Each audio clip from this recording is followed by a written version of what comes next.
Hello ভাই, কাল পরীক্ষার জন্য কি পড়ছিস রে? ভাই রে, কি পড়বো? ঘুমের চোখ খুলে পড়ে যাচ্ছে রে। এবারও মনে হয় পাশ করতে পারবো না। আমারও রে ভাই, কিছুই মনে থাকছে না। এবার তো আমি শিওর ফেল করব।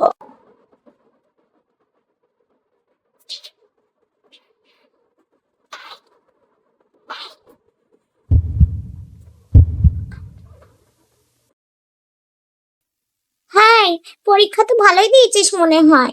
কত কিছু লিখলি। আমি তোকে কতবার ডাকলাম, তুই তাকালি, কিছু বললিও না।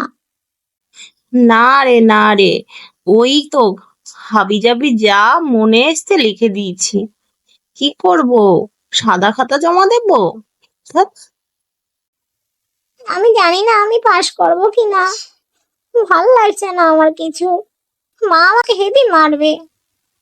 আরে আমিও পাশ করব না, তুই চিন্তা করিস না। দুজনে মিলে একসাথেই ফেল করব, আবার একসাথে এক বেঞ্চে বসে ক্লাস করব। ভাই, তোর রেজাল্ট কেমন হলো? আমি তো ফেল করে গেলাম রে আবার। ভাই, কিছু মনে করিস না। আমি না কিভাবে যেন পাশ করে গেছি। তার মানে তুই আমাকে মিথ্যে কথা বলেছিস? তোর সাথে আমি আর কোনোদিন কথা বলবো না। তোর সাথে জীবনের মতো আড়ি আড়ি আড়ি আড়ি। দূর বাবা, ভাল লাগে না।